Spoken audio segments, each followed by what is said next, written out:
വളഞ്ഞ വഴിയിൽ ഫിറ്റ്നസ് നേടുന്ന വാഹനങ്ങൾക്ക് മൂക്കുകയർ. ഇന്നു മുതൽ വാഹന ഫിറ്റ്നസ് പരിശോധന ഓട്ടോമേറ്റഡ് ആണ്.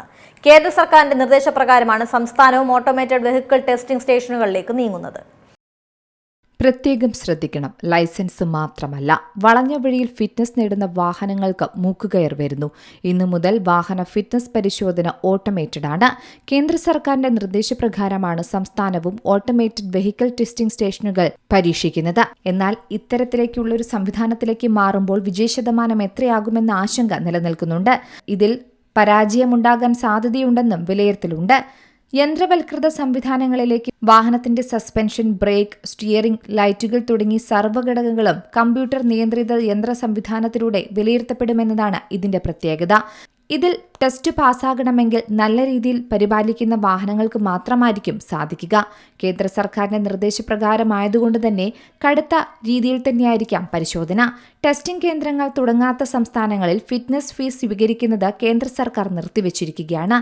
സംസ്ഥാനത്ത് ഓരോ ജില്ലയിലും 2 വാഹന പരിശോധന കേന്ദ്രങ്ങളായിരിക്കും ഉണ്ടാകുക. ആദ്യത്തേത് കൊല്ലം പൂയപ്പള്ളിയിലാണ്. 6 മാസത്തിനുള്ളിൽ സംസ്ഥാനം പൂർണ്ണമായും ഓട്ടോമേറ്റഡ് ടെസ്റ്റിംഗ് സംവിധാനത്തിലേക്കാണ് നീങ്ങുക. ഇതിന്റെ രീതി എന്ന് പറയുന്നത് ടെസ്റ്റ് പാസ്സാകുമ്പോൾ സിസ്റ്റം സർട്ടിഫിക്കറ്റ് നൽകുകയെന്നതാണ്. ടെസ്റ്റിംഗ് കേന്ദ്രങ്ങൾ വരുന്നതോടെ വെഹിക്കിൾ ഇൻസ്പെക്ടർമാരുടെ ജോലിഭാരം കുറയുമെന്നതാണ് ഇതിലെ പ്രധാന കാര്യം. അത്തരത്തിലുള്ള ഇൻസ്പെക്ടർമാരെ മറ്റു ജോലികളിലേക്കും എത്തിക്കാമെന്നതാണ് ഇതിലെ നേട്ടം. ഡ്രൈവിംഗ് ടെസ്റ്റിനും റോഡ് സുരക്ഷാ പരിപാടികൾക്കും വാഹന പരിശോധനയ്ക്കും ഇൻസ്പെക്ടർമാരുടെ സേവനം ഇനി കൂടുതൽ ലഭിക്കും. പരിശോധനകൾ പലവിധമാണ്. ബ്രേക്കിന്റെ കൃത്യത അളക്കുന്നതിനുള്ള ഓട്ടോമേറ്റഡ് ബ്രേക്ക് ടെസ്റ്റ്, പരിസ്ഥിതി മാനദണ്ഡങ്ങൾ അനുസരിച്ച് പുക പരിശോധിക്കുക, വാഹനത്തിന്റെ സസ്പെൻഷൻ ടെസ്റ്റ്, ടയറുകളുടെ ദിശ പരിശോധിക്കുന്ന സ്റ്റിയറിംഗ് അലൈൻമെന്റ് ടെസ്റ്റ്, വേഗത രേഖപ്പെടുത്തുന്നതിലെ കൃത്യത ഉറപ്പാക്കുന്ന സ്പീഡോമീറ്റർ പരിശോധന എന്നിവയും വാഹനത്തിന്റെ അടിഭാഗങ്ങൾ നിരീക്ഷിക്കുന്ന അണ്ടർബോഡി ടെസ്റ്റും ഉണ്ടാകും. കൂടാതെ side sleep test, headlight beam test, noise test എന്നിവയും വാഹനത്തിലുണ്ടാകും. വാഹനങ്ങളുടെ യഥാർത്ഥ അവസ്ഥ വിലയിരുത്തുന്നതിനൊപ്പം കാര്യക്ഷമതയും ഉറപ്പാക്കാൻ ATS വഴിയുള്ള പരിശോധനയും കഴിയും. ഇതുവഴി റോഡ് അപകടങ്ങൾ ഒരു പരിധിവരെ കുറയ്ക്കാൻ കഴിയുമെന്നാണ് വിലയിരുത്തപ്പെടുന്നത്.